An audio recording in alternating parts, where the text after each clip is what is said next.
Welcome to the GuthrieAmerica podcast. We sit down with the amazing people who do life in our community and who are from our community because we believe every story should be told. I'm your host, Hetty Coleman. Today, I'm sitting down with the one and only Clay Drake. Before we jump into this conversation with Clay, would you please go ahead and subscribe to the podcast and leave a review? It would mean the world to me if you did that. This episode is brought to you by Trilogy. Trilogy is an independent employee benefits consulting firm.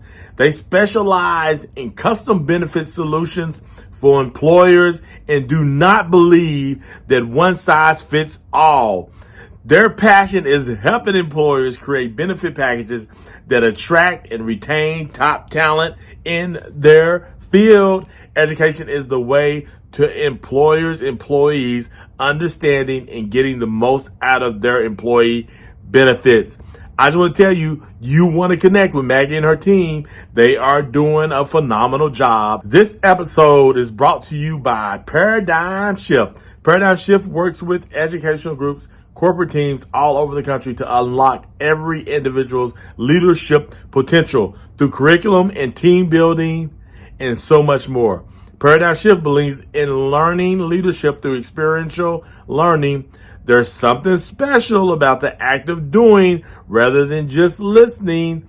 We want to show you the power of connection through Paradigm Shift. Visit ps.company. You heard that right. ps.company, not ps.com, to explore topics, workshops, and curriculums.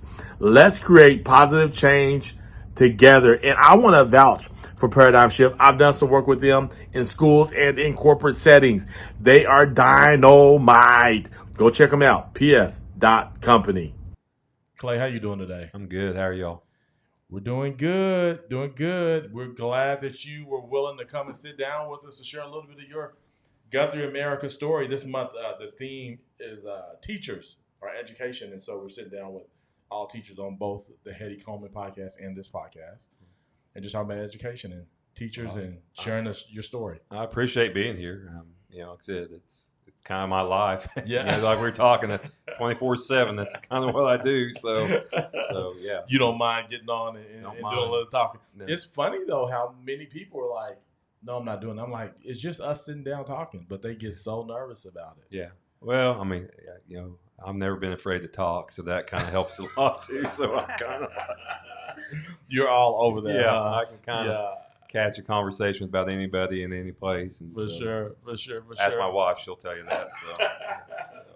So, Clay, tell me, for you, like, what has it been like being how long have you been in Guthrie? This is year 9. Year 9. So I have to always stop and think.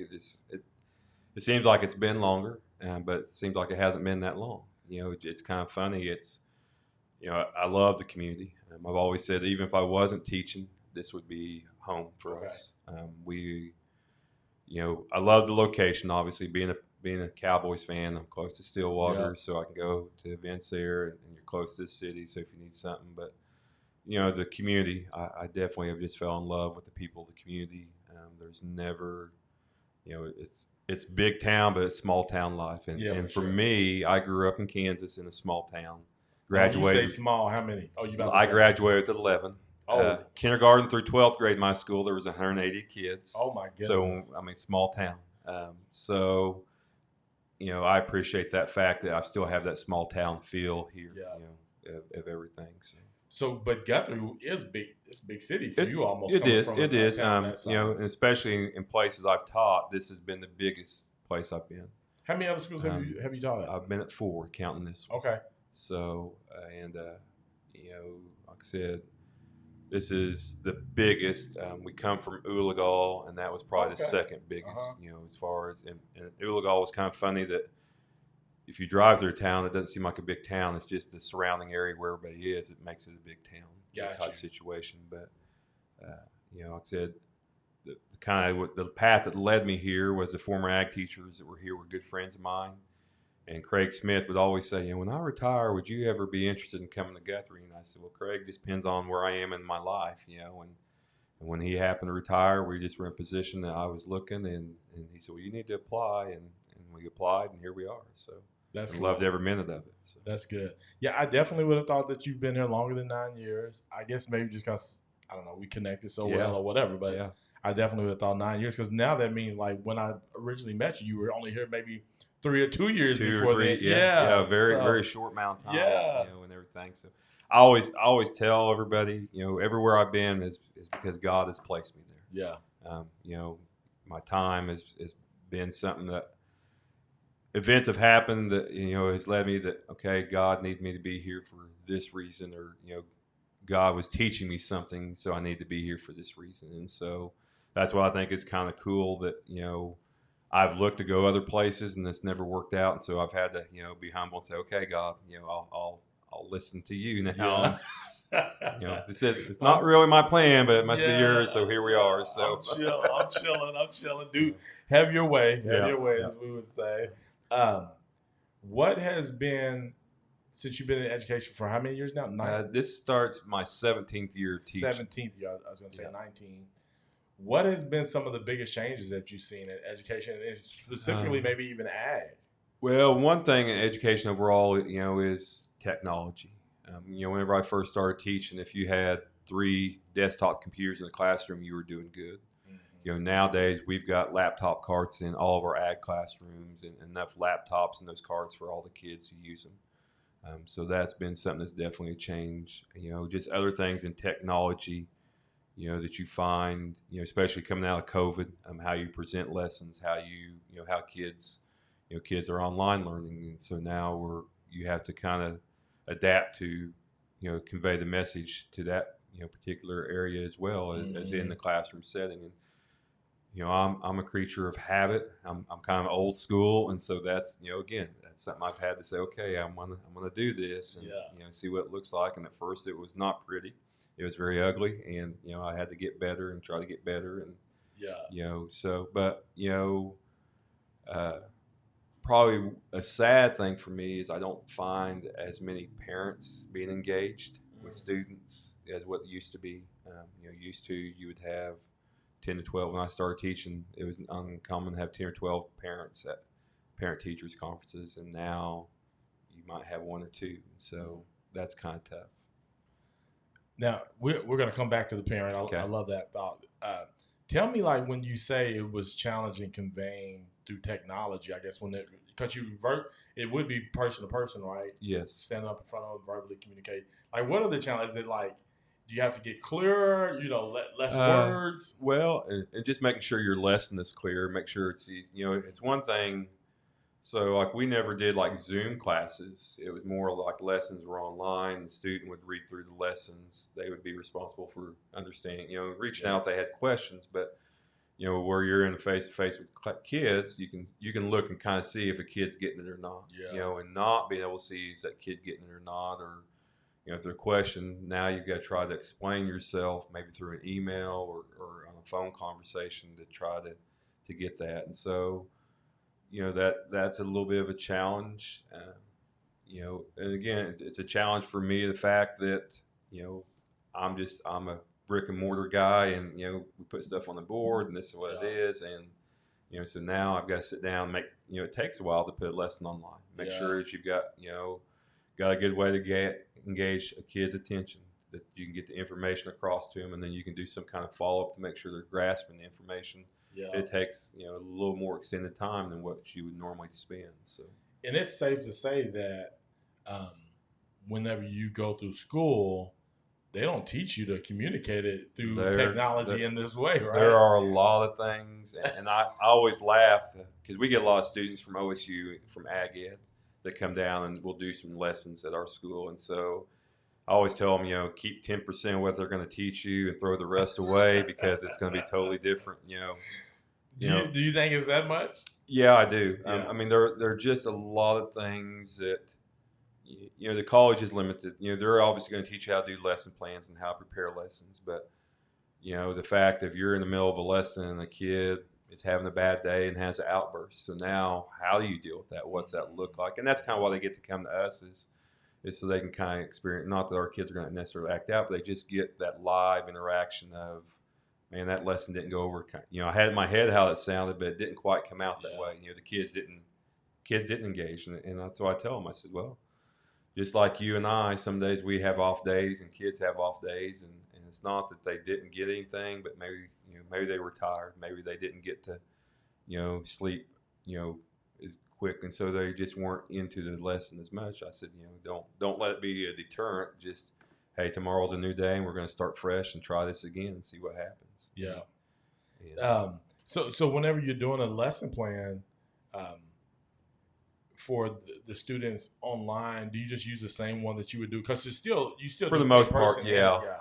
And it's fortunate. There's a lot of curriculum that we use that they have already kind of set online stuff up, so that you can kind of just basically move it on over into that platform and use it. Or the lesson plan, you can kind of apply it. You can kind of look at some things and say, well, I can apply this here, apply it there, and it'll kind of fit into what we're trying to do with everything. Mm-hmm. Do you feel that, kind of going back to these parents now, because you said over the time you feel like less parents have been involved, do you think it's because of the technology, or because it would seem, as much as it has been preached the importance of parents being involved, it would now be more? But I mean, I don't think it's really technology. I think it is we are in a busy lifestyle. Life is fast. Life is normally both parents have to work. And I get it. You've worked 8 hours a day. You're tired. You want to rest, and so maybe coming to parent teachers conferences isn't on that deal just because you're wore out. Some kids, it's a single parent raising a kid, and so again, you're working to make ends meet and keep the roof over the head and food on the table. But yeah, it's not that you're not interested in how your kid's doing. You just don't have the time to check in on it. Sadly, there are a couple parents that just they don't care. And on that deal, one thing I always, with all my kids, I always try to find out what is our goal. What is it that we're trying to, after high school, where are we going to go? What are we going to do? What's our plan? And so, and sometime, I had a student that one time that had said, my plan is to graduate high school. And I'm like, well, yeah, no joke. That's everybody's plan. And he said, no. He said, I would be the first one in my family to ever do this. And that hit me. I was like, man, I just never would have thought. And so I said, okay, I'm on board the bus with you here. And I told him, I said, if you get behind another class and you need to use my class to get caught up, then that's our plan. He was in shop. And so I'm like, if that means that we're not going out welding one day because, hey, I need to do some math or do some English so we can accomplish this goal, then that's what we're doing, And it was so cool to watch him this last May walk across and get that diploma and hug him and tell him, how proud I was, and, just, I go conquer the world. Yeah. So, and so, you take that for granted sometimes. I think that it is truly small things that mean the world to somebody. And so that's what I always try to find out is, there's some way I can help a kid, somehow, some way, and get them, further down the line. I always talk about with what we teach with, agriculture education, we teach life skills. Yeah. We're going to teach you how to have a conversation with somebody.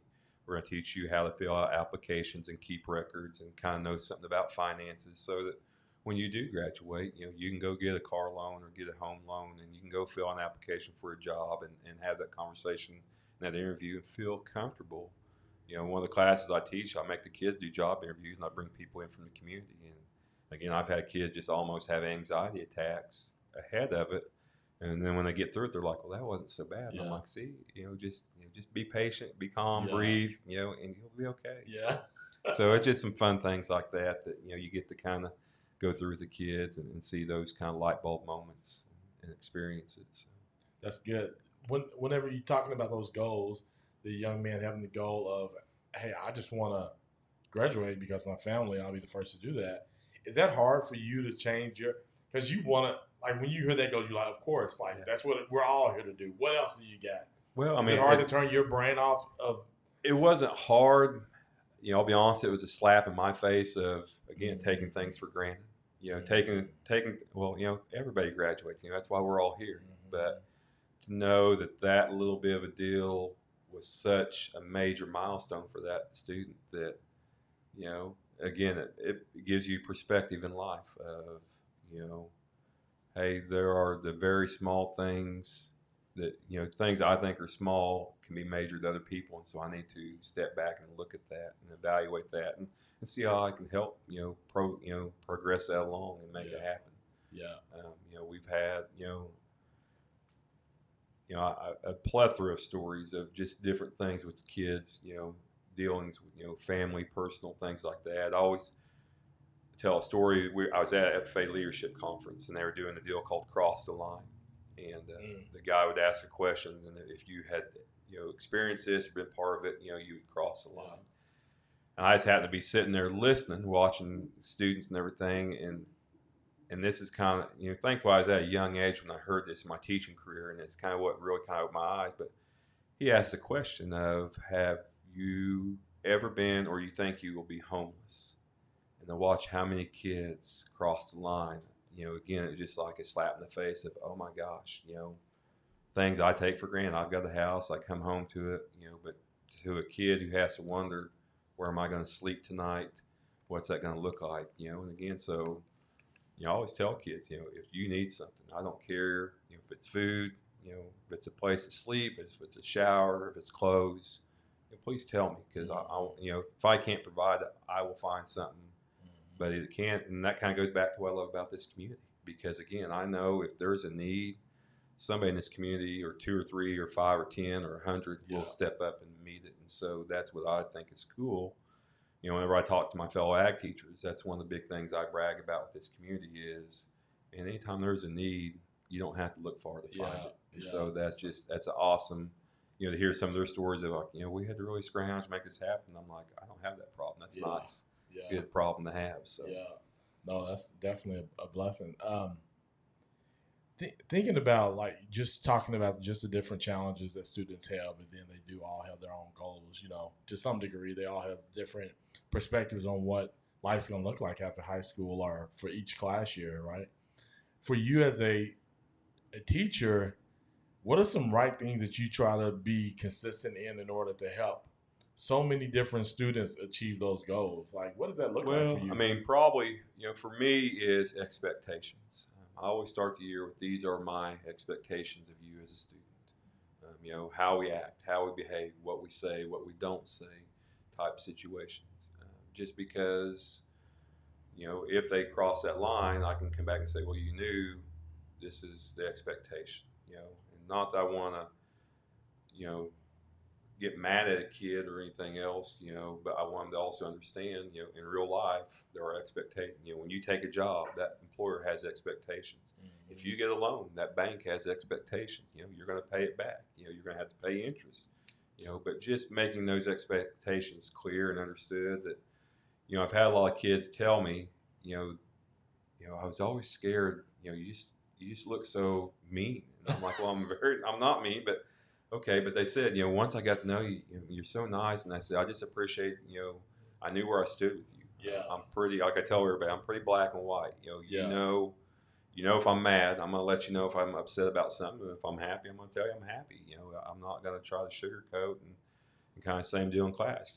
These are what I'm going to expect you to do and go out and take care of. And if you don't, there's going to be consequences. And so we have to accept those consequences. And I've had students that, they break them. And first thing I want to do is sit down and say, okay, now, I want to be clear that I made this clear of how I felt, or what you couldn't do. And they're like, yeah. And I said, so you understand I've got to do this part that I don't like, which is consequences. And a lot of them will say, yeah, I get it, And so I think that helps too when there is a breakdown of still keeping a relationship, keeping that, bond in there that they understand. A lot of them feel bad, I'm sorry I let you down. And I said, you didn't let me down. I still love you. I still care about you. I said, I might be disappointed. I said, you may have lost a little bit of my trust. I said, but thankfully you can always earn those back, and it's kind of like with COVID. I always taught, I always told everybody our word for COVID was grace. We don't know what to expect, so we're going to offer a lot of grace, and I said, again, God offers a lot of grace to us. I'm not perfect in any ways. I make a lot of mistakes. But yet, we're still loved and accepted, and He's still there for us. everything. And that's kind of my approach to the kids is, you're going to make mistakes. I'm still going to love and accept you, and we're still going to work through it and go for the positive outcome of this deal. Yeah, that's good. So we got a lot of Drake, the teacher, ag teacher. Tell us about your family. So I'm married. Tara Drake's my wife. She works at Charter Oak as one of the financial secretaries. Haley's my daughter. She's going to be a senior. Britt is going to be a sophomore, my son. It's funny. I mean, last night we all got to go to dinner, which is the first time we've done that in forever. I mean, again, everybody has busy lifestyles. Dad's got a busy lifestyle. Kids are involved in activities. Haley does a lot of stuff, FFA. She's our chapter president. So that's kind of a cool experience for Dad this year to not only have, that relationship as a chapter and officer and advisor, but now father, daughter, kid moment and everything. Britt is big into golf. We've hit some golf tournaments this year. He played one a couple weeks ago at Guthrie where he tied for first. So nice. That was cool to kind of be part of that. Our family, I say, is very close. I feel like we've got a good, very line of communication. As far as if the kids have a problem, they know they can come talk to mom and dad, and it's a safe. Again, there may be consequences. I'll kind of tell a story of my son. He'll probably get mad, but he just recently got his license, and he was going to go to town one day and get something at Sonic, and he accidentally ran into the garage door. Again. And of course, in kid's mind, he's scared to death of, mom, dad's going to kill me. And of course, calls mom first to kind of break the, ice. And mom tells me, and I'm like, so he didn't tell you. He didn't tell me. Mom called you. He eventually told me, but, Tara kind of broke the news. Yeah, kind of softened it. I know that in my house too. And, again, I wasn't, again, is everybody okay? Okay, everybody's okay.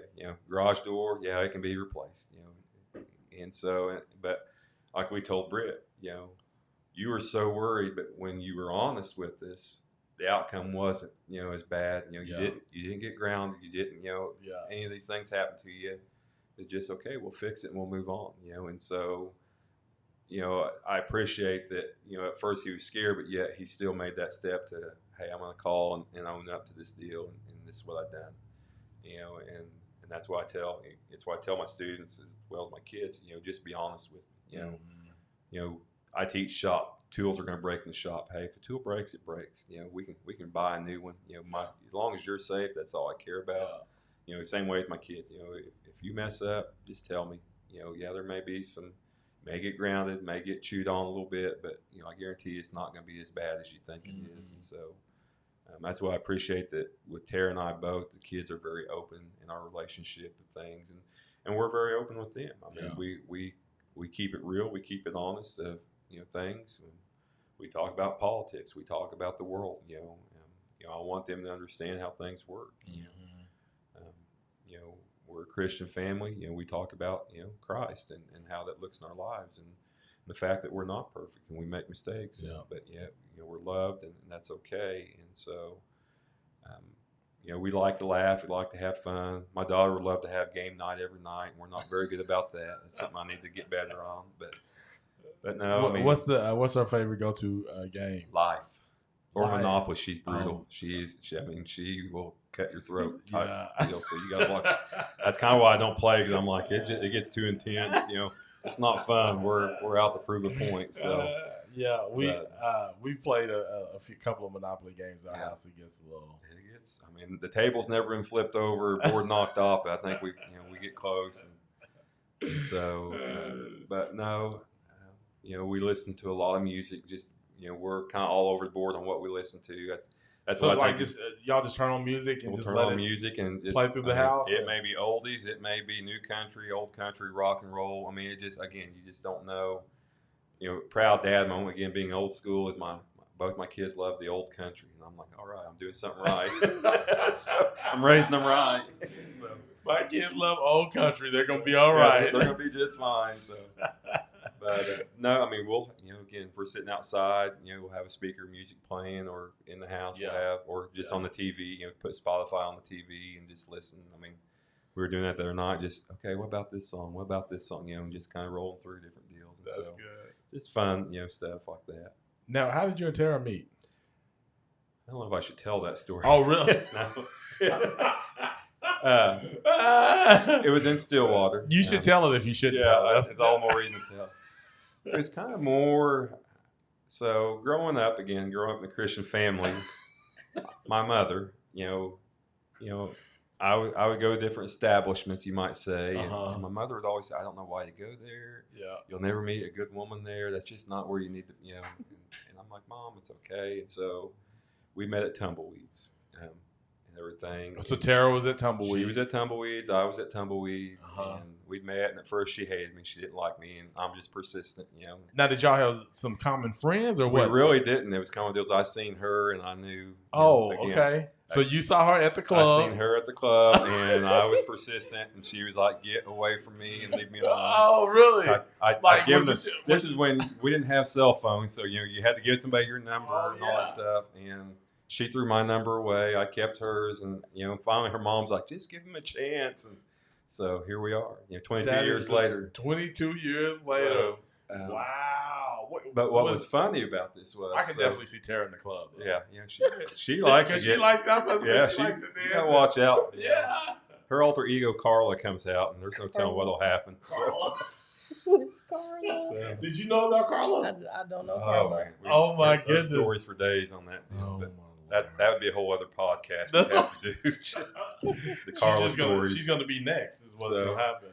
But what was to me funnier about the deal was the first time I took her home, and kind of twist on this deal. She actually went home because my uncle had passed away, and so she went back with me on that deal, and she met my mom, and my mom just loved her. I just absolutely loved her, and so I just was kind of waiting for my moment. And of course, the question, "Where'd you all meet?" And I said, "In a bar."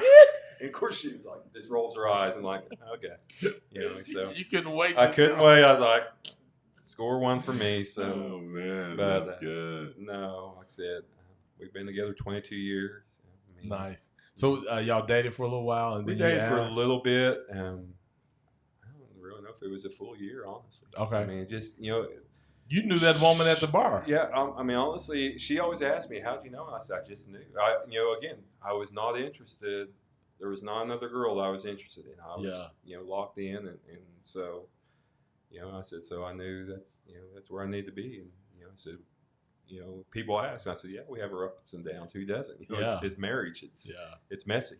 But we're both committed to the vows we took of, life or, until we death do we part. That we will be together. And no matter what we come through, we're going to do it together. And so, and we've had, we've had a lot of ups and downs on different things. And, she's my best friend. She's the one I go to. Sometimes she probably thinks I don't, but, there's a lot of times I go to her for counsel or just, what's your idea? And there's a lot of times she gives me ideas. I'm like, yeah, that'll never work. And do my thing, but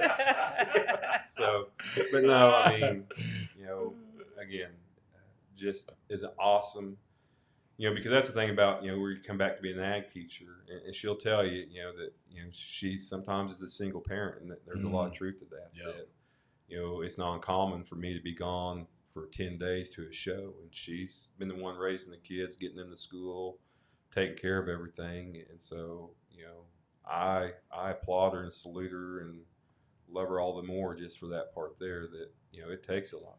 And there's days she gets frustrated with my job, and I tell her, she said, "I have that right." And I said, "Yes, you do. Yeah. You have that right. And that's okay." I let her vent, kind of get everything, and we talk about it and move on. But she loves those kids just as much as I do. She's probably been the one that, when times I've questioned, is this where I need to be? She's the one saying, "This is where you need to be." Mm-hmm. And so that's what I appreciate as well, that she's kind of that voice inside my head saying, "Don't give up, don't give up." So, being an ag teacher, having a wife, work in education, all that, like, did you just assume your kids would be an ag, or was it like? No, I've never. It's something I've never pushed. And actually, a funny story was the first school I taught at, my superintendent, Britt has always loved sports. And I'm not athletic. Tara's not athletic, so I don't really know where it comes from. But and Haley doesn't do. She doesn't do. No, she's not either. I mean, she tried tennis, and it wasn't really. Now she works as a football trainer and loves that. But my first superintendent, Britt would always have a football or a basketball in his hand, and he said, like, that kid's not going to be an ag. He's going to play sports. And I said, I don't care if he does underwater basket weaving, if he gets a scholarship. I don't really care how we get there. As long as we get there. And I always gave him a hard time because I'm like, man, take him, and teach him about sports. Because my first superintendent, his son was a kicker for Miami, or not Dolphins, but the University of Miami. Yeah, and everything. So I'm like, obviously, so if sports work out, and so. I would say that growing up in the lifestyle, they come by it natural and they want to, but it's not. I've never said, "Hey, you're going to do I this." can't connect to the Wi-Fi network. You might want to check the connection settings in the Google Home app. Thank you. Okay, Thank you. we'll check that out. Appreciate that. After these messages, we'll be right back. but and really, we have been that way with anything in our kids' life. We've always had the rule that if you start something, you're going to finish it. Come after it's done. If you don't want to do it, that's okay. But whatever you start, you are going to finish, and you're going to give it 110%. That's just our family motto or creed that we're not quitters. Yeah. But I don't feel like I've ever at one time said, "Hey, that you will do this or else." Other than the fact of if they started something that was kind of like, I don't know, I'm like, yeah, you're going to finish it. Yeah. Afterwards, I don't care what you do, but you are going to finish it to that point. So we've had those moments, but again, they've grown up around ag kids. That's why I always said my kids matured very quickly because they were around high school kids all the time. I talk about our kids learned to sit up at the Tulsa State Fair because Tara was at the Tulsa State Fair pulling them in the wagon, and it was one of those kind of fold wagons, and so we had him buckled in, and Haley would push Britt up when he would start to slump over. She'd push him up and make him sit up, and it was great. We had families that would jump in and take the kids and do stuff, so Tara and I could have moments, or if I need to go do something and she was doing, just need a break, they'd give her a break, or the kids would take her and everything. But again, growing up in this lifestyle has been great. That being at Oklahoma Youth Expo in March, it's the world's largest livestock show, and there are tons of people. And Tara may be in one barn, and Britt wanted to come see me, and so she'd call and say, "Hey, Britt's on his way to you," and I'm like, "Okay." Well, 2 hours later, he would show up because he'd stopped off at this family he knew, or somebody was going to give him a snack. But I never worried about it. I just I knew the families that we were around and what they brought. And it was a safe environment that people would say, "Hey, we're gonna go swimming. And we'll take your kids." I'm like, "Okay, that's fine. Whatever you want to do," type of situation. So yeah, big family affair. Yeah, it is. It's a family.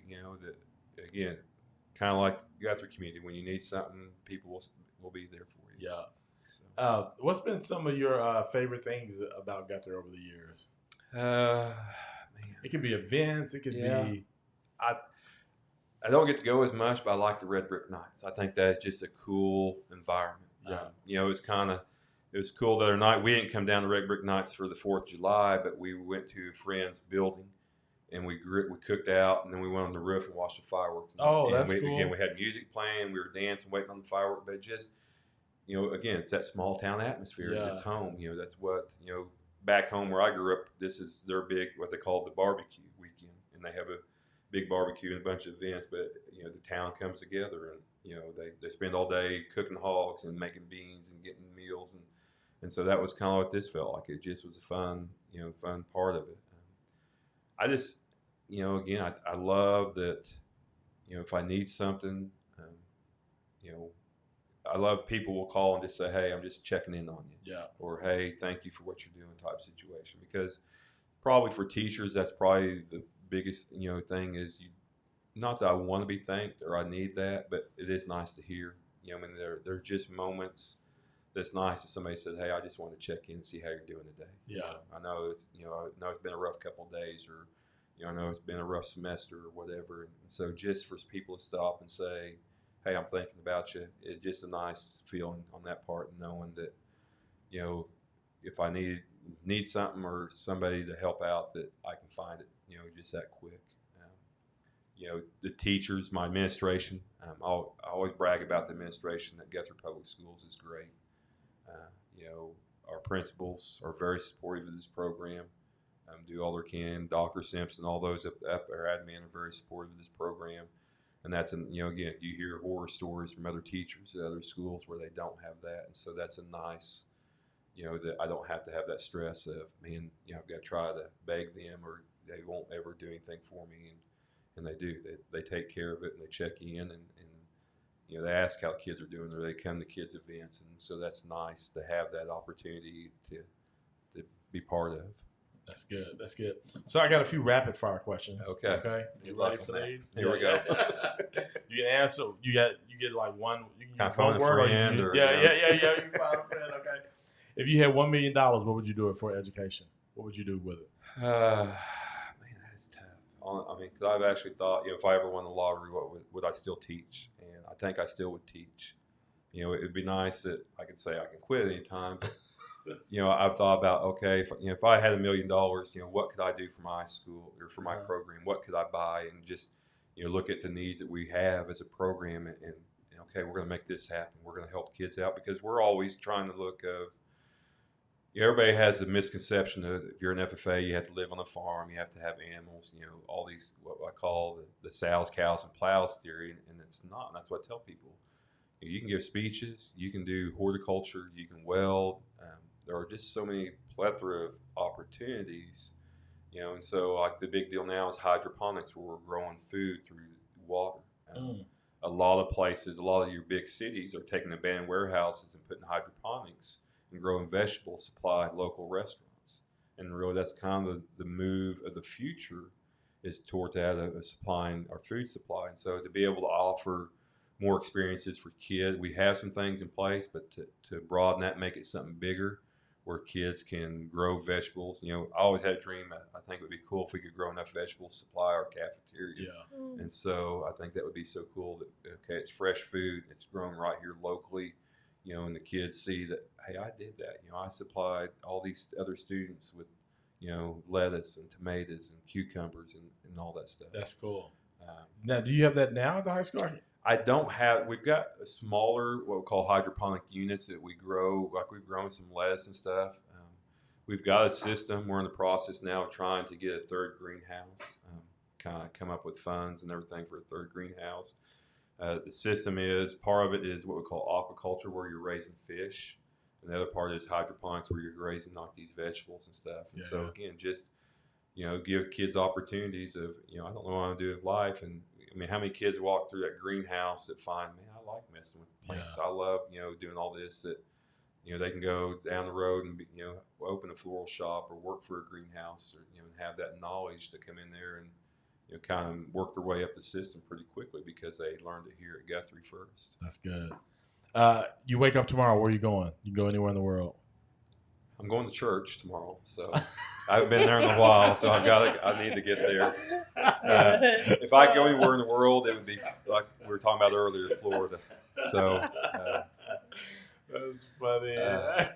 I've got to, it's funny. I was telling you a story about going to You Florida. go anywhere in the world, you're going to Florida. I'm going to Florida. I'm really after you go to church. After I go to church, we're getting on a plane. If the flight's not canceled, I'm going to Florida.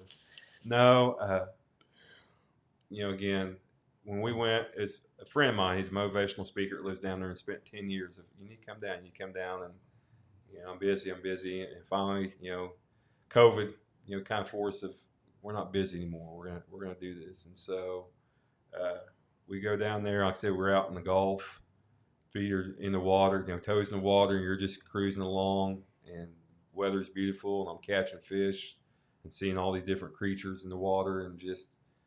It was relaxing. I didn't have cell service, so you were unplugged, and that's why I probably it just was a great way to recharge my batteries and just my kids were out there, my wife was out there, just that family time of everything. Like I said, the first day we seen dolphins, we seen manatees, we seen sea turtles. Haley caught a baby hammerhead shark. We seen stingrays, and so it was cool to have that experience and do that. So that's good. I would love to go there.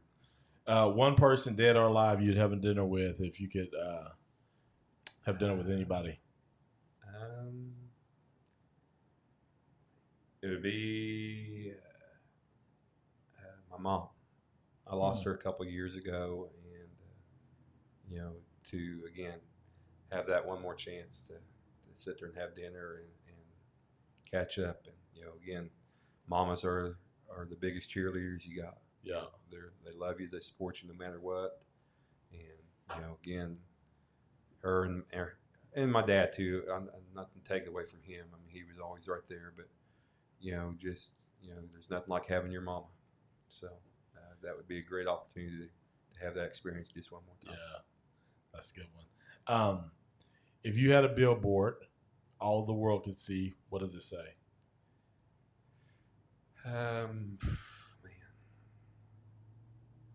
I would say,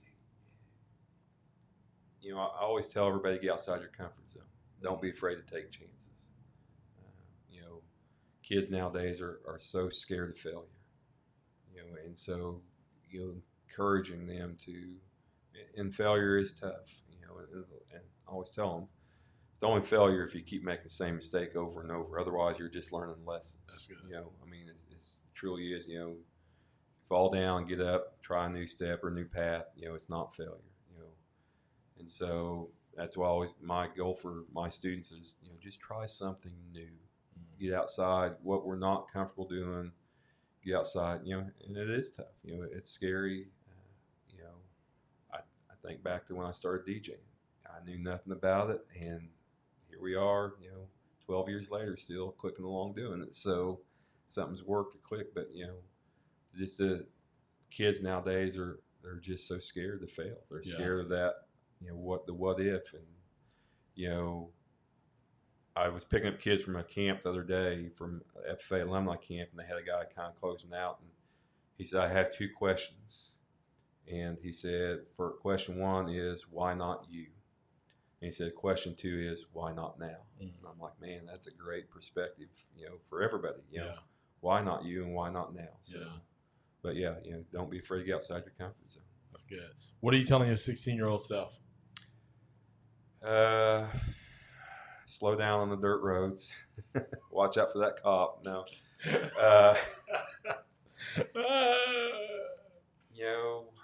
I don't know, because, growing up, again, I had great parents. We grew up on a ranch. Of course they had rules. They had, expectations, but they also, I didn't have limits either. If I wanted to take on and try something, again, they were right there supporting me going for it. And so I would think, it would be just keep pursuing, chasing those dreams, keep doing what you're doing type situation. Don't look back. Yeah. Life doesn't always work out how we want it to, but it's okay. Just keep moving forward. So that's good. Brenda, what are you telling your 16-year-old self?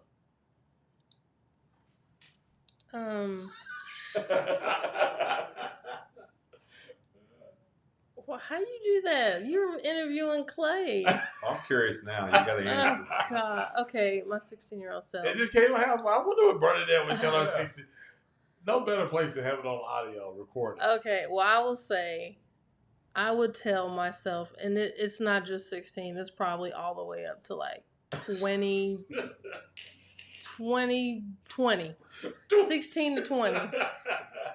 Oh, 16 to 20, okay. 16 to 20, I would tell myself to take life not more seriously, but just make things important. Because I was just like, blah, blah, blah, blah, blah. Life is great. No big deal. I'm not hurting anyone. I'm just living my best life. Yeah. Take life more seriously. But I don't like the word seriously. Take life more importantly. Like it's important every day.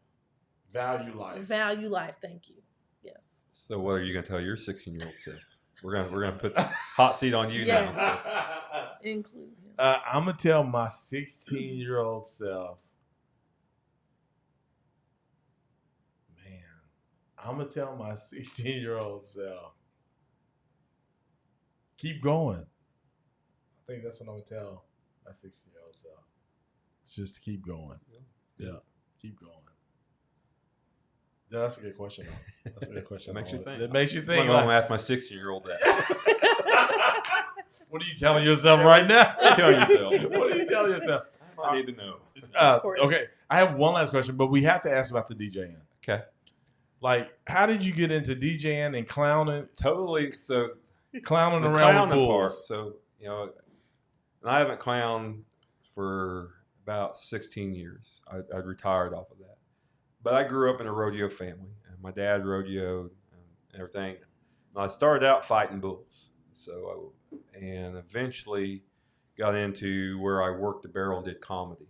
And most people are like, you did comedy? Because if you know me, I'm not. But it's just kind of those deals that, you get that makeup on, you get out in that arena, and you're just totally different people. Nobody knows you. And so loved it. I mean, what I loved about it was obviously the people you would meet, the travel. I said I've got to travel from North Dakota to Texas and from, Arizona and North Carolina. So, and just places in between. So, and it was cool that, for a little bit of that, my family, we had the kids. I mean, Tara went with me sometimes, but the kids went with, when they were born. As I always tell, Haley's such a great traveler because about 3 weeks after she was born, we were on the road to rodeos. And so, you put her in the back seat and give her a blanket and a pillow, and she's set for life. But opportunities to meet people, do everything. Kind of funny story on Tara. She would always be up in the stands again, would be my critic of, yeah, that was good. No, that wasn't good. Don't do that. Don't do that joke. It's not good. But I said, after every rodeo, I swear, if we were coming back to that rodeo the next year, we had a place to stay because she'd met like 10 people. And they're like, this is, Jim Bob, and this is his family, and they live here. And I'm just like, okay, and they're like, if you need, next year you can stay with us. And I'm like, okay, great. So. But that was just a very fun experience to get to do that. Now, there was times, I would get hurt. And so that wasn't, matter of fact, I had a life serious injury doing it. Had a deal explode and go into my chest, and had to be flown to a trauma center. Oh my goodness. And I always tell everybody, though, that the cool side of that was, again, it was a God thing that, that day, I prayed a lot, and I don't know what I just felt the need to pray a lot. And the rodeo I was doing was in South Dakota, a little bitty town about the size of Crescent, small town. And this was the first time in 7 years they'd had an ambulance at this rodeo. So this accident happens. I'm laying in the arena. They get me out, and they take me to the little local hospital. Well, the little local hospital is used to seeing bug bites and rashes, not trauma. And when they got me into there, my O2 level was at 50%. And again, they're asking, "What can we do for you?" I said, "Just pray." That was just my whole mindset, was just pray. And so they ended up flying me to a trauma center and everything. And I can remember the hospital was a Catholic hospital, and I remember coming through the ER doors, and there was a priest there, and hey, he was trying to get information so he could reach out to family. And he said, "Is there anything you need?" And I said, "Just pray.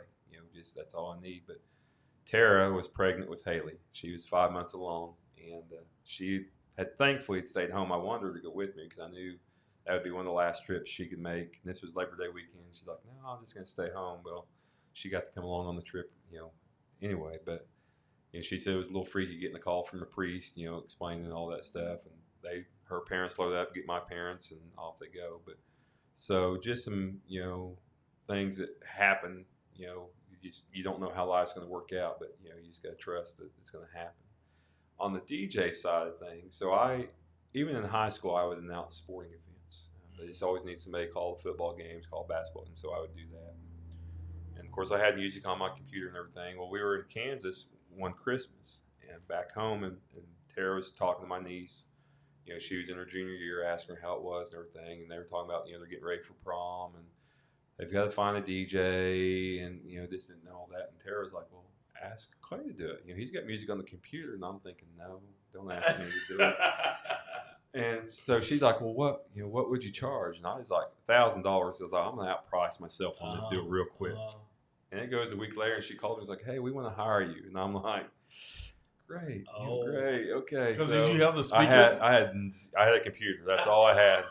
And I'm like, okay. So thankfully, I had a friend that he DJ'd. So I called him and said, "Hey, got a little problem." And after he got done laughing, he's like, "Yeah, I'll take care of you." Well, another friend of ours, we were visiting about it, and we were talking about, and she's like, "Well, I've always kind of wanted to have a DJ company." She said, I would get the equipment if Clay wants to kind of do the DJ part of it. And I'm like, "Yeah." And so I said, we started there, and and here we are now. The company, like I said, I don't DJ a lot of events personally. I've got a couple of college kids that do for me on a lot of stuff and just kind of pins. But like my business is big enough that there's a few times a year, like I'll do 5 different events in one night that we've got going on. So, I mean, we've got a lot. And then that kind of led into, you know, I'd gotten out of the rodeo, I kind of got burned out. So what really had happened, I just was, you know, I'm just done. I'm tired of being on the road because at the height of my rodeo career, you know, I might leave in April,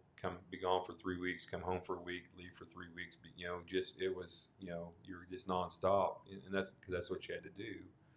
And so just had come to a point of I'm just tired of traveling. You know, I don't want to do it anymore. And so, but now I've got back, you know, to announcing. So I'll announce rodeos. And then I also announced the state high school wrestling tournament. I'll go to Reno, Nevada, and announce a high school and college wrestling tournament there. There's some different events at Lazy I've got the opportunity to announce. And what I like about it is, I mean, it has nothing to do with me, and it's how I feel about DJ. I like helping people. I like making an event, you know, taking a wedding and making it extra special for that person, you know, so that, you know, I did one a couple weeks ago that the bride was Hispanic, you know, and the groom was not, and they were when they contacted me, they said, you know, we're just very worried about because her family's going to want to hear a lot of music. And I said, here's what we're going to do. We're going to sit down and make a playlist on Spotify, and I'll work from that. And so we get to the wedding night, and I'm just playing. And what was cool for me was it wasn't just the bride's family.